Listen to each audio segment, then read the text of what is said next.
আসসালামু আলাইকুম ওয়া রাহমাতুল্লাহ। সুধী দর্শক, দেশের প্রধান প্রধান দৈনিক পত্রিকার শিরোনামে উঠে আসা শীর্ষ সংবাদগুলো নিয়েই হাজির হলাম আপনাদের সামনে। আজকে থাকছে জাতীয় ও আন্তর্জাতিক খবর। শুরুতেই থাকছে ঐক্যমত্য কমিশনের দ্বিতীয় ধাপের সংলাপ শুরু কাল। বক্তব্য রাখবেন প্রধান উপদেষ্টা ডক্টর মোহাম্মদ ইউনূস।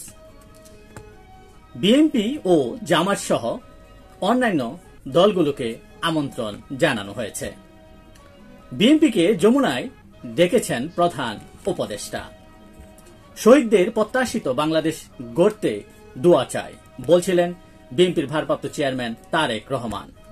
ডিসেম্বরের আগেই নির্বাচন দিতে হবে বলছিলেন বিএনপি নেতা সালাউদ্দিন আহমেদ।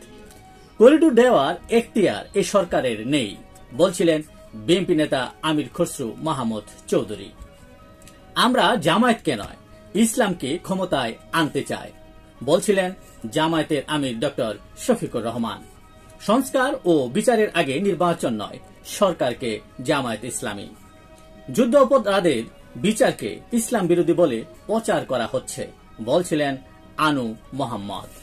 বিএনপির সঙ্গে আসন ভাগাভাগির অভিযোগ ভিত্তিহীন বলে দাবি করেছেন এনসিপি নেতা হাসনাত আব্দুল্লাহ।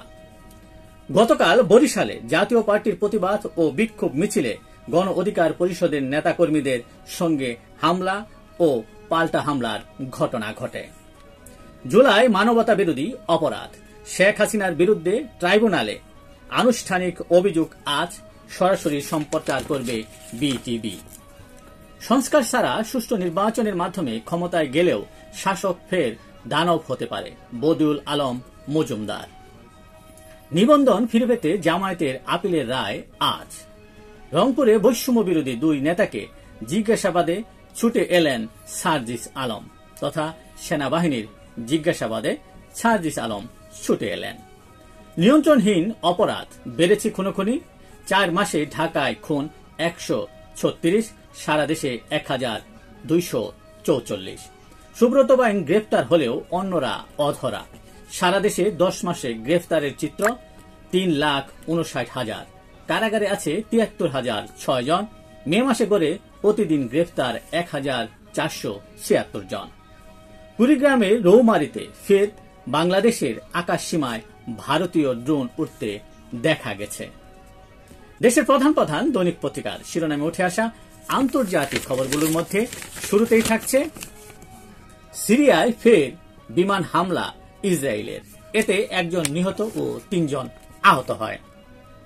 মস্কোকে নিষেধাজ্ঞার হুঁশিয়ারি যুক্তরাষ্ট্রের। শান্তি আলোচনায় অংশ নিতে ইউক্রেনের অস্বীকৃতি। ইউক্রেনে রাতভর রাশিয়ার হামলা। বৈশ্বিক উষ্ণায়নে নতুন হুমকি, আগামী 5 বছরে সব রেকর্ড ভাঙতে পারে তাপমাত্রা। ট্রাক উল্টে উড়ে গেল 25 কোটি মৌমাছি, স্থানীয় প্রশাসনের সতর্কতা জারি। ঘটনাটি ঘটে যুক্তরাষ্ট্রের উত্তর পশ্চিমাঞ্চলে। ইন্দোনেশিয়ার খনিতে পাথর ধসে নিহত 13। এই ছিল দেশের প্রধান প্রধান দৈনিক পত্রিকার শিরোনামে উঠে আসা শীর্ষ সংবাদ, যা নিয়ে এতক্ষণ আপনাদের মাঝে উপস্থিত ছিলাম। আশা করি আপনাদের ভালোই লেগেছে। সার্বিক খবরের বিবেচনায় যদি আপনাদের কোনো অভিমত, অভিব্যক্তি, সমালোচনা কিংবা কোনো পরামর্শ থেকে থাকে তাহলে অবশ্যই কমেন্টসে জানাবেন। আপনাদের কমেন্টসের প্রত্যাশায় আজকের মতো এখানে বিদায় নিচ্ছি। আবারও দেখা হবে আগামীকাল ঠিক একইভাবে। সে পর্যন্ত অবশ্যই ভালো থাকবেন, সুস্থ থাকবেন।